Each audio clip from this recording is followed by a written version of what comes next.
आज मी स्वतःला खूप भाग्यवान समजते. कारण की माझ्याकडे सर्व काही आहे असे वाटते. आता मागण्यासारखे काही राहिलेच नाही.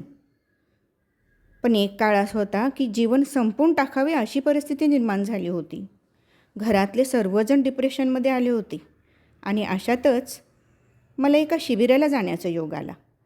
तोपर्यंत जिवंत सद्गुरू याचे काय महत्त्व असते याची इतकी कल्पना नव्हती.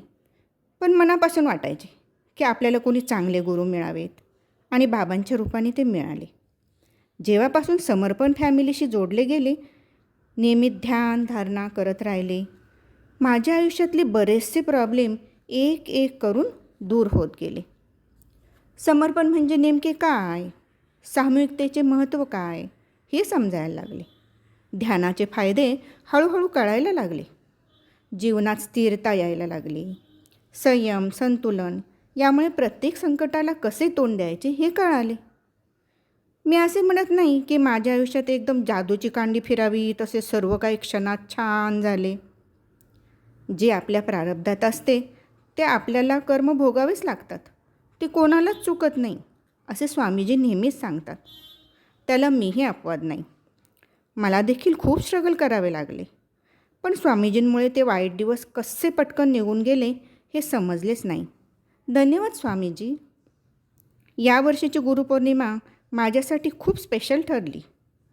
सेंटरमध्ये संध्याकाळी 6 वाजल्यापासून कार्यक्रम होते. मी सेंटरला पोचले. नेहमीप्रमाणे सेंटरमध्ये खूपच चैतन्यदायी आणि आनंदी वातावरण होते. आम्ही सर्वांनी मिळून छान सेंटर सजवले. सर्व तयारी केली. नंतर ध्यान झाले. सामूहिकतेमुळे ध्यानात खूपच छान व्हायब्रेशन येत होते.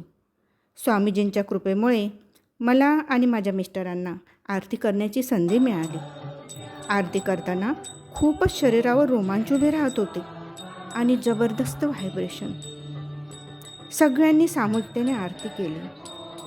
त्यानंतर पादुका पूजनाचा कार्यक्रम अतिशय शांततेत झाला आणि एका साधकाने स्वरचित स्वामीजींची भजने गायली. ते ऐकून सर्वजण मंत्रमुग्ध झाले. खूपच चैतन्यदायी वातावरण तयार झाले होते. गुरुपौर्णिमा म्हणजे एक मोठा सोहळाच असतो. नंतर सर्वांनी महाप्रसाद घेतला.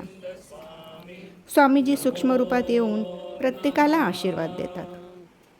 कितीही मोठे संकट जीवनात आले तरी ते स्वामीजींच्या चरणी अर्पण केल्यावर सहजतेने दूर होते. हा माझा स्वतःचा स्वानुभव आहे. गुरुमाऊलींची कृपा सर्व साधकांवर आहे. ध्यानाचा हा मार्ग दाखवल्याबद्दल खूप खूप धन्यवाद स्वामीजी. धन्यवाद गुरुमा. जय बाबा स्वामी.